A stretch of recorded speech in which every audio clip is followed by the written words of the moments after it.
Yeah, my name's Craig. I did this for a lot of years and know, therefore, from firsthand experience that preparing and serving a Sunday morning meal every week, it takes a lot of effort and energy, more than you realize, more than you would realize. And so I'm more than glad to give Brett a break. He earns his keep and then some. What makes you happy? I'm not talking about the laugh out loud happy like when you're watching fail videos on YouTube. And I'm not talking about the giddy kind of happy that happens when you go into the rental car place and the guy says, "I'm sorry, Mr. McDonald, I know you reserved a subcompact, but we don't have any. If it's okay, I can, at no extra cost, give you that 2018 Dodge Charger out there, if that's okay." We're not talking about that kind of giddy. That thing came with a 0 to 60 timer built into it. Why do they rent a car like that? Clearly because they intend for me to use it. So there's the giddy. I'm talking about the kind of happy that is just sort of a settled, oh, this is good. The kind of happy that is a golden retriever puppy, or a 9-month-old that has just had a bath and wants to cuddle. That kind of deep happiness, or 6 individual soufflés. Those are really tricky to bake. And you baked 6 of them in the oven at the same time, and they came out and they were all just perfect. They were all golden brown and fluffy, raised just the right amount. And they take hours to do, and there they are, and they're just perfect. That kind of deep, or a drive up the coast. You decided on a beautiful summer Sunday day to drive up the coast and maybe have supper up in Lincoln City. And so you go out there, and there's not a Winnebago in sight. You just tool up 101, and you think, this is why we live in Oregon. It's just beautiful. I'm talking that kind of happy. What makes you just that, this is right. This is the way life is supposed to be. Happy. Turn to James chapter 1. The Christian life is counterintuitive a lot of the time. It's not at all what we expect. And there is a section in chapter 1 of James, it's just a couple verses long, that is so counterintuitive that it puzzled me for a long time. And so I started digging. I'd like to share some of my digging with you this morning. Verse 2. I think it's interesting that he starts his book this way. "Count it all joy, my brothers, when you meet trials of various kinds. For you know that the testing of your faith produces steadfastness. Let steadfastness have its full effect, that you may be perfect and complete, lacking in nothing." And the thing that pulls me up short, count it all joy when you meet trials of various, that's the counterintuitive part. Trials are not the kind of thing that, we're pain averse. We avoid pain for the most part. It sends us signals that says, stop doing whatever it is you're doing because this is not good for you. And yet he says, count it all joy. I spent 10 years as a college prof, and so you'll have to forgive me. I'm going to do what Brett wisely avoids, and that is get a little technical on you and give you some new words. But you learned Heilsgeschichte, so you can handle Peirasmos. You need to learn the word Peirasmos. Say Peirasmos. Go ahead, Peirasmos. It is an important New Testament word, and it's the word here translated trials. And it means just that. It means difficult stuff. Life is full of them. The problem may be that when we hear that word trials, we think the really big stuff. And so it's pretty easy to think that it's a trial when the doctor calls and says, I'm sorry, it's cancer, Peirasmos. Or your boss calls you in and says, you know that the company's been sold and in the process there will be some restructuring and your job is going to be eliminated 30 days from now, Peirasmos. Or the person that you love and thought you would spend the rest of your life with says, I don't want to be married to you anymore. I want a divorce. Peirasmos. As a pastor and as a sibling, I know the experience of a child who dies. Regardless of the age of that child, I think that's the hardest thing parents will ever experience. That may be the hardest thing in life. Peirasmos, when your child dies. Those are certainly trials. The problem is, I think what James has in mind here is something much different than that. It's something much smaller than that. In fact, I'm going to bet that you have been through one, maybe more, Peirasmos already today. It's the little annoying things.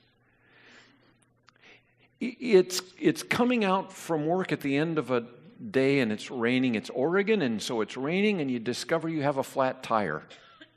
That's a Peirasmos. Or you get a bad cold. Or you get food poisoning and you're riding the porcelain bus all night long. That's Peirasmos. It's the little things in life that he's talking about, and it's just what life is made of.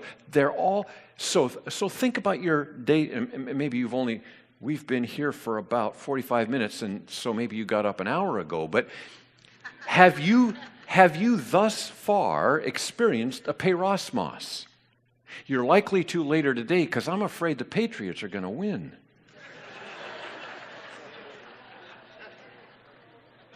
No, things go wrong all the time.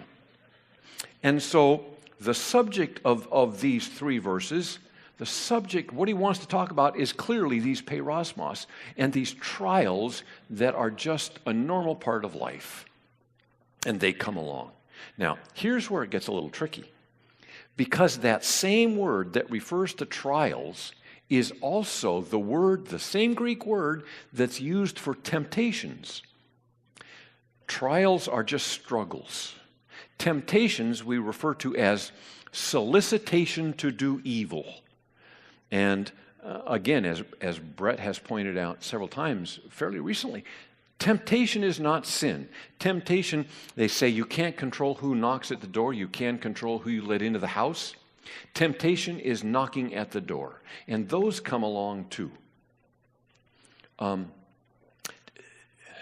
We live in Elmira, right? I drive in Monday through Thursday to the barn, to the church offices, because I work part-time, and every morning I have to drive by Dizzy's. Do you know Dizzy's on West 11th?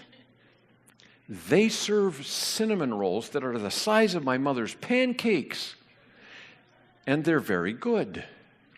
And I could very easily stop at Dizzy's every day on my way to work, but it gets worse because just down from the barn on Willamette is what's it called? That bakery. Harvest is that what it's called? I've told them they ought to charge just for the smell in that place. And they serve cinnamon rolls that are at least as large as Dizzy's. And it's a 30-second walk. Oh my goodness. Peirasmos.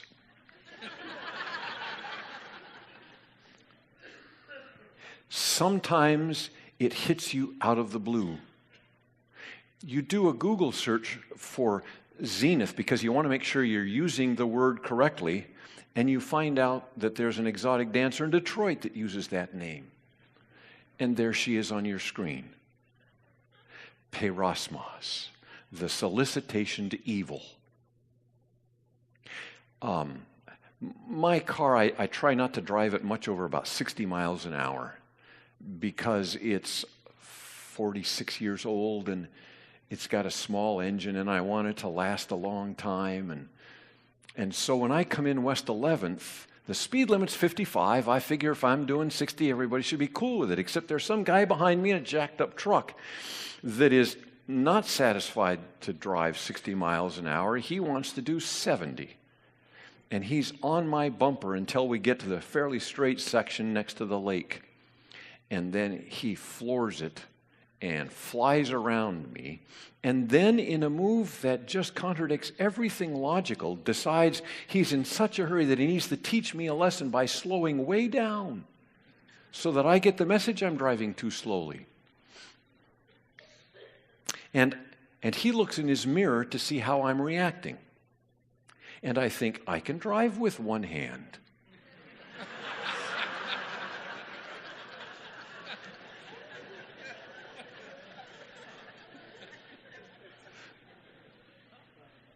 Shame on you for knowing what I'm talking about.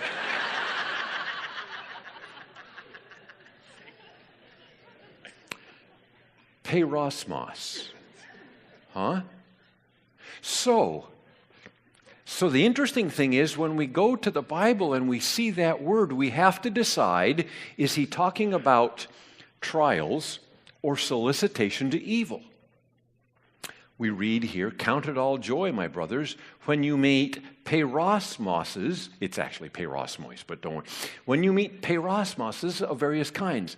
Now, they're giving us an indication of what they think it is because they translated that trials. What gets crazy is go down to verse like 13. Let no one say when he is, here's that same word, peirasmos.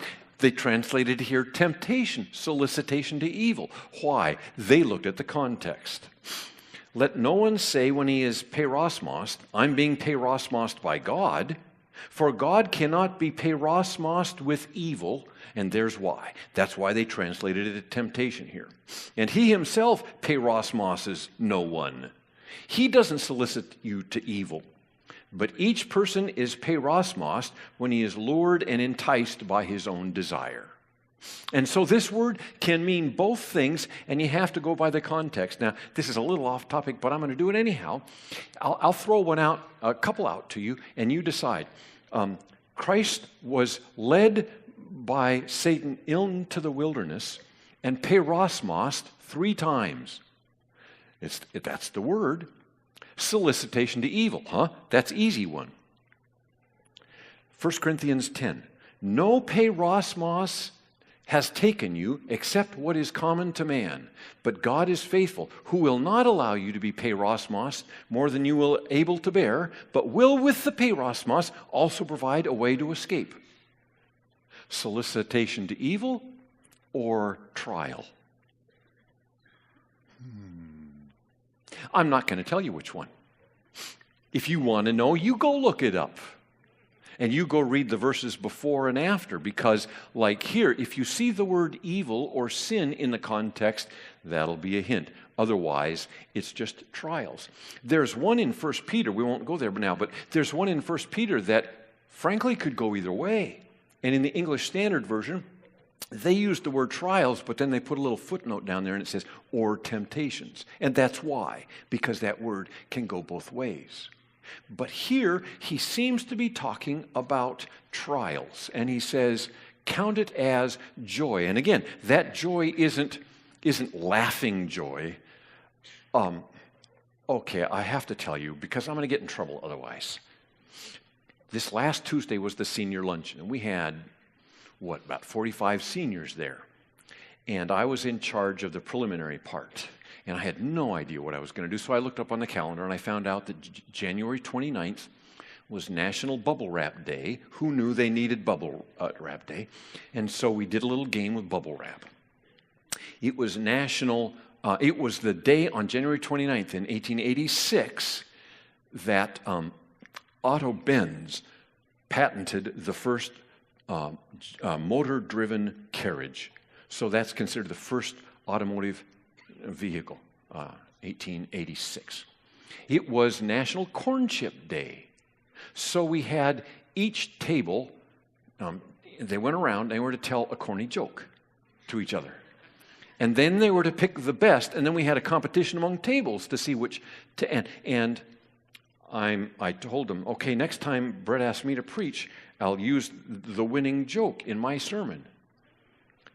Okay, the very next day, he asks me if I would preach. No, don't worry, Brett, I'm not going to.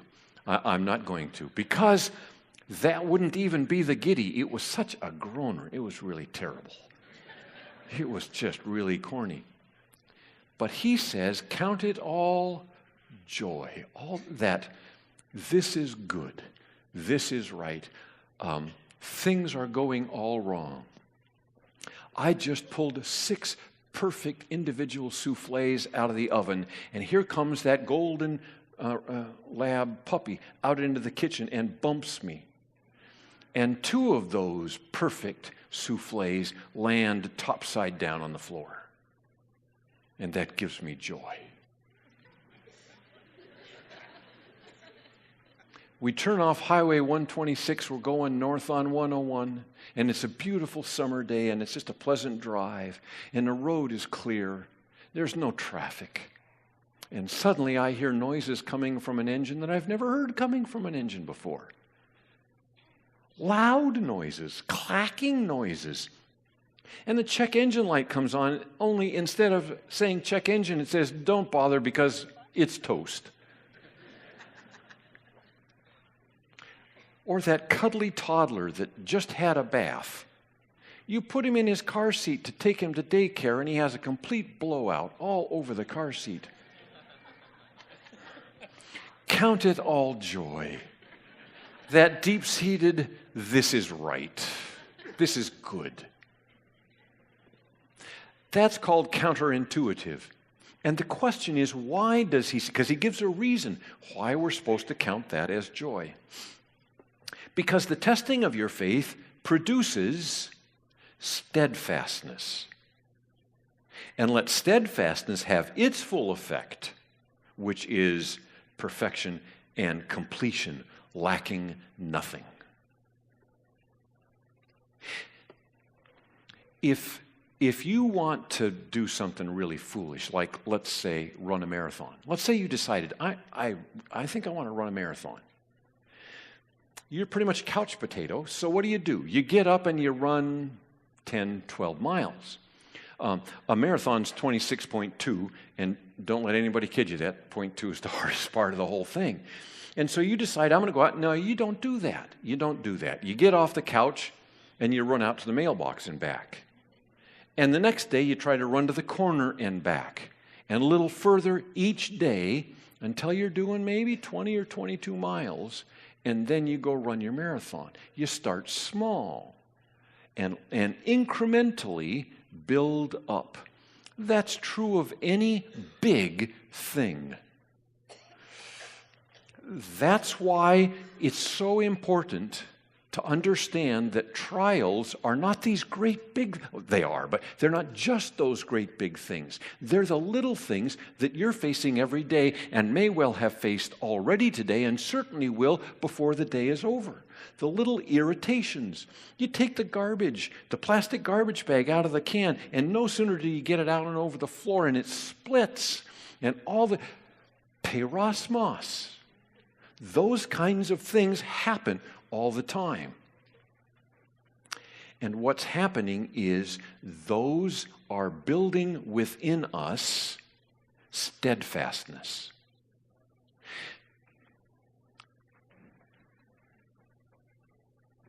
The big stuff, the big Peirasmos, those are going to come. But if you're going to deal with them, you have to learn how to deal with the little ones. How do you react? How do you react when the trash falls all over the kitchen floor? How do you react when you get that horrible cold? What's your response to that? You know, don't you, that came from God? God does not send solicitation to evil, but he sends, or at least permits, trials. Look at Job. Those didn't come to Job except God gave Satan permission to allow them to come. You don't get through those unless you've been through the little stuff. And so God is going to send you to the mailbox and bring you back. And then the corner and bring you back. And then a half mile and bring you back. He's going to send these trials to develop within us steadfastness. That is to say, some sense of endurance. That's what the word means. Literally, some endurance for dealing with these things. What if I don't deal with them? What if that guy in that jacked up pickup truck who slowed way down, and I know what I'm tempted to do, Peirasmos, and I do it? Well, then I didn't do a very good job, did I? And I haven't built up any endurance. In fact, I've done just the opposite. I've patterned failure. So our younger son is not built like his father. Our younger son is built like a Sherman tank. He's huge. He's, maybe 5'9", but his shoulders are this wide. When he was born, he weighed 11 pounds, 5 ounces, and was this wide. He's just always been this huge kid. And props to my wife who birthed him naturally. Yeah.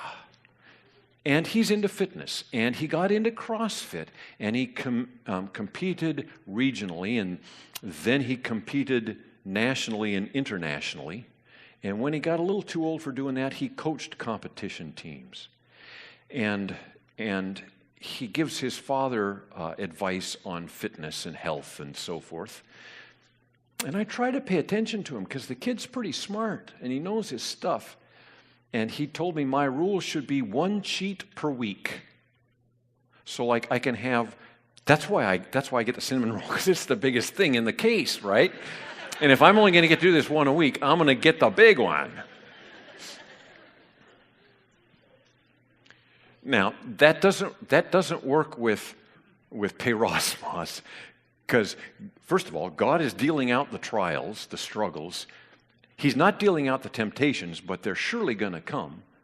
But the point is, I need to develop the endurance. I don't want 1 cheat a week.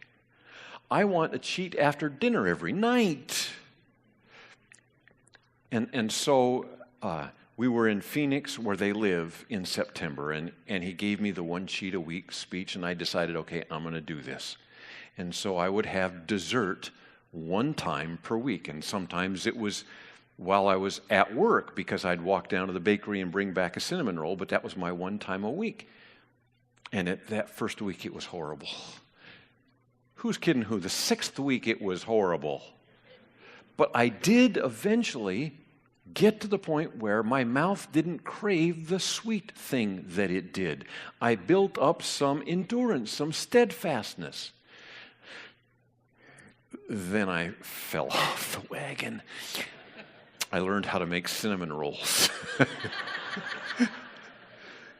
Yeah. And it shows. And so tomorrow I'm back to 1 cheat a week, okay? Accountability, you're my accountability partners. 1 cheat per week. But the point is, we can, if we determine to, we can build up endurance if we determine to be faithful to what we've been called to. What have I been called to? Faith. If this Peirasmos has shown up in my life, Father, it passed first through your hands. Just as surely as Job's did, this has passed through your hands. You knew it was coming before the foundations of the world. You're sovereign and omniscient, and you knew I was going to get this cold. You knew my engine was going to blow up. You knew all of this was going to happen.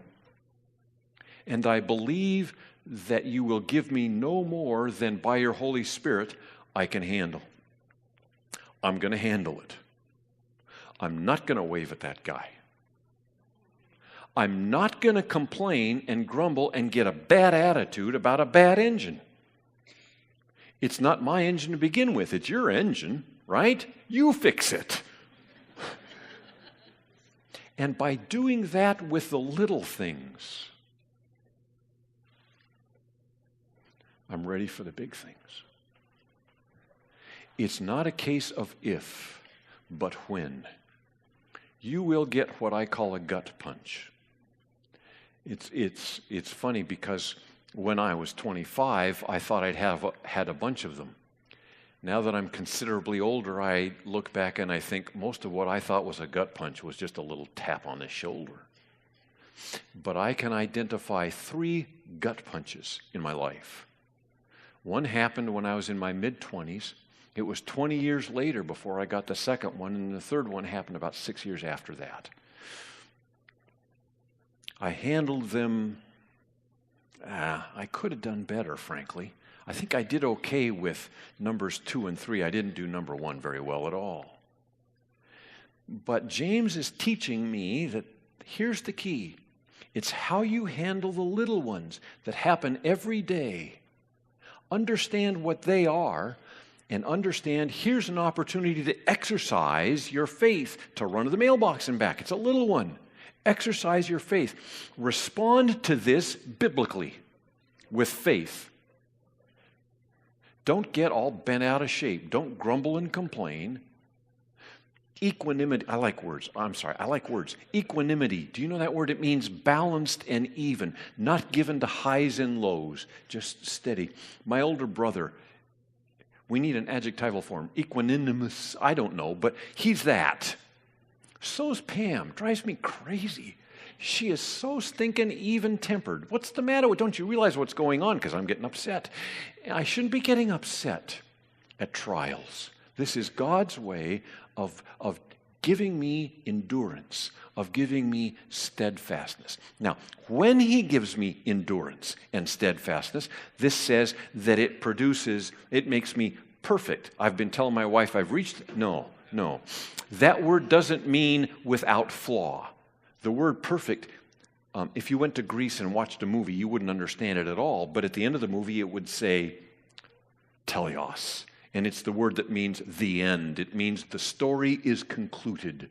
All the plot lines have been pulled together and done. And that's what this word perfect means. It's the word that's sometimes translated mature. It means everything's been pulled together. It is in order and in place. And that's what will happen. When I learn endurance because I respond to the little peirasmoses, then I will reach a point of spirit. Doesn't mean I get everything perfect. I don't. But it means I've reached a level of spiritual maturity that others will recognize in me. And when these things come along, no matter whether it's a trip to the corner and back or a marathon, I'm handling them with faith, with equanimity, without panic, without bitterness, without stress, because I'm trusting God. And that will happen as I respond to these. So your word for the day is peirasmos. Say it, please.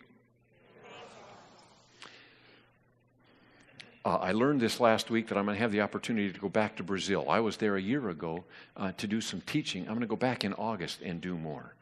And I picked up a few words and phrases when I was down there last time. I want to do better this time. Portuguese is kind of a difficult language. It has lots of different sounds than we make in English. It has very nasal sounds, and so I signed up for a free online program, and they email me a word of the day. And so I've given you a word of the day, and you don't have to go to Brazil to use it. You should use it today. That is to say, when you leave here, I want you to be kind of on the lookout and say at least to yourself, at least in here, say, there's a peirasmos. There it is. But I'm going to give you a bonus word. I'm going to give you a bonus word. And the bonus word for today is dokimazo. If you've purchased an appliance, electrical appliance, and it's got that annoying white tag glued to the cord, you know those things like? Yeah. Somewhere on that tag are the capital uppercase letters UL in a circle. That stands for Underwriters Laboratory. And that is an organization that tests electrical appliances of all sorts. They do great big stuff. I mean, they do things that are used in factories. They also do electric mixers and drills and everything else. If it plugs in, UL, Underwriters Laboratory, will test it.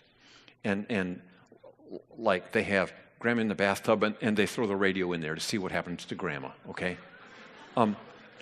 They plug and unplug it 100 times, and they bend the cord. They do all kinds of stuff. They take it apart and look and see how it's made to make sure that it's everything it says it is and that it's safe. And if it's safe, they put their little logo, that UL, on the label so that you know it's passed inspection. It was put through all the rigorous inspection steps that they have, and it was approved. It has some of you may remember the Good Housekeeping seal of approval. That's what that was. They tested it in their kitchen. Spatulas. They tested spatulas, and it got the Good Housekeeping seal of approval. That's dokimazo. It means not just to test, but to test with the outcome that it passes the test and is stamped approved. Hanes underwear. This is my favorite. Back in the 80s, they had a commercial on TV. The series was called Inspector 12. Do you remember the little grandma sitting behind a desk? And she had a pair of whitey-tighties. And she's doing this. And this sweet little old lady's doing this. And then she looks at the camera and says, "It doesn't say Hanes till I say it says Hanes." Remember that one? Dokimazo. She's putting it through its tests, and if it passes the test, Hanes. Count it all joy, my brothers, when you meet trials of various kinds, for you know that the dokimazoing of your faith. God is putting you to the test. He's giving you these little peirasmoses so that you can be tested and approved, mature. The trials are the dokimazoing of your faith. Well, yeah, but what if I don't pass the test? Then what? It doesn't occur to them. Why wouldn't you pass the test? Why would you fail? That shouldn't happen. Why should we even deal with that contingency? Because the Holy Spirit lives within you. First of all, you know that God is not going to test you more than you can bear. And He's given you the Holy Spirit, and He's given you the Christian community, and there's no reason that you should fail. Therefore, we're not going to talk about that.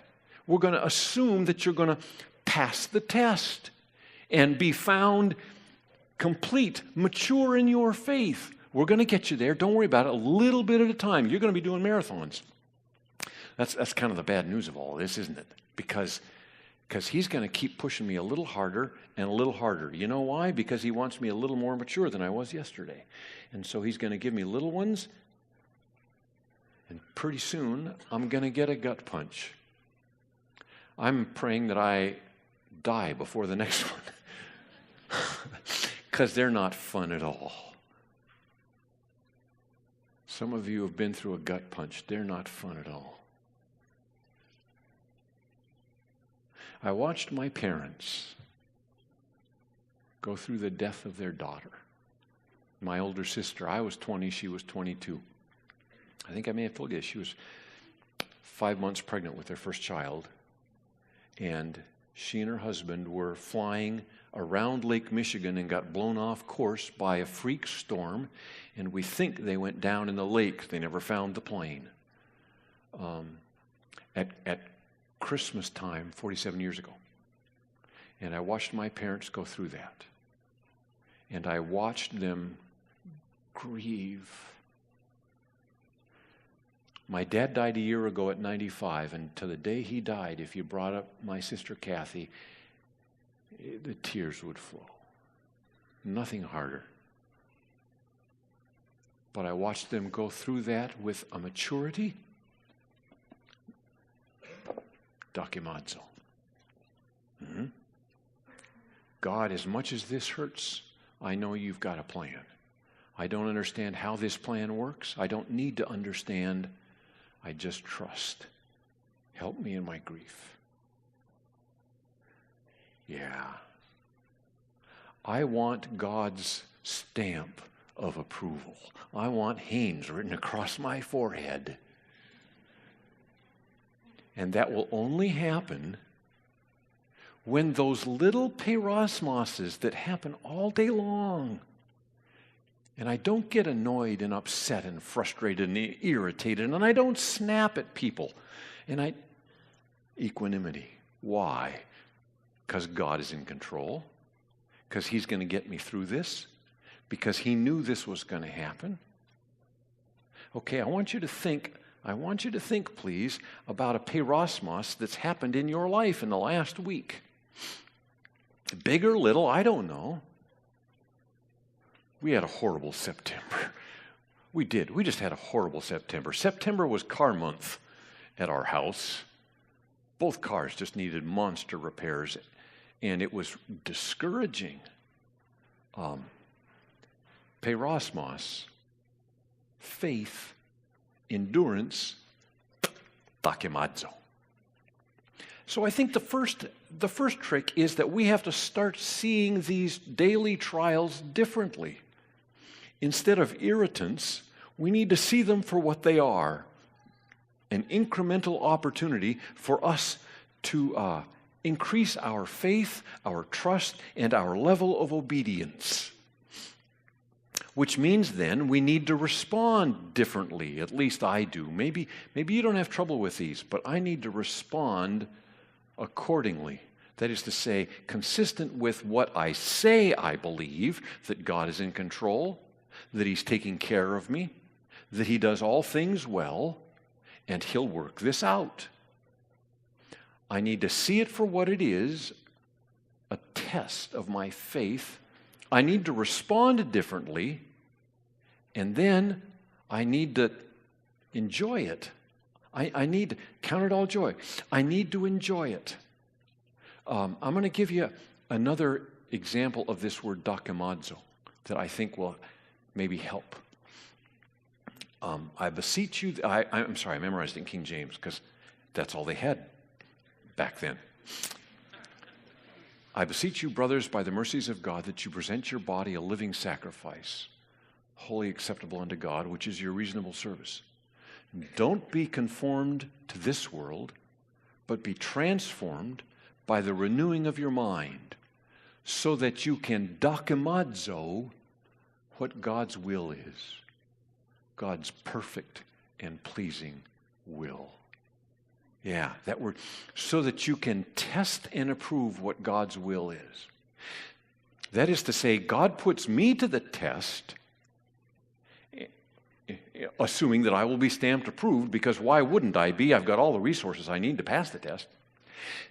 But Romans 12:2 says, I put Him to the test. When I do what God wants me to do, what do I discover about God's will for my life? It is stamped good and perfect and pleasing. That's what Romans 12:2 says. Be transformed by the renewing of your minds so that you can test and approve, so that you can see God's will is in fact good and perfect and pleasing. And that should inform then how I respond to the Peirasmos in my life. I respond with the faith and obedience that God has called me to, and when I do, the end result is I find out God does indeed have this. He has indeed worked it out. And I won't bore you with the story of the engine in my 66 Mustang, but it's a pretty cool story. And it reminded me, don't freak. Okay, so this engine, this old one, is leaking oil like crazy.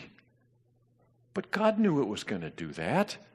And God gave you what is essentially a brand new engine for $300. Good grief. Why would you freak out?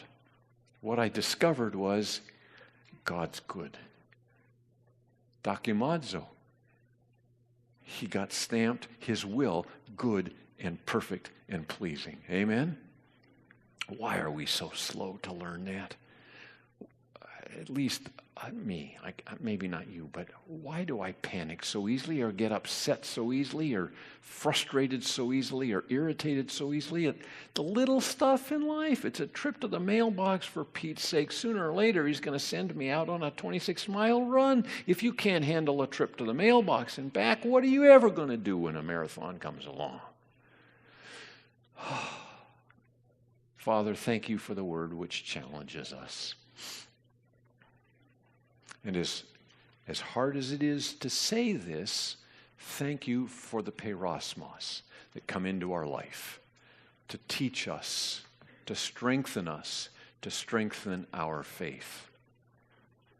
Help us, Father, this day and tomorrow to identify them as not just trials, but as opportunities to get it right. You've certainly given us every resource we need. Thank you for your grace and your patience with us, your children. We are so often weak. We so often fail, and yet you're there to encourage and strengthen again tomorrow. Your mercies are new every morning. Today we need them. And so we pray with thanksgiving and joyful hearts in our Savior's name. Amen.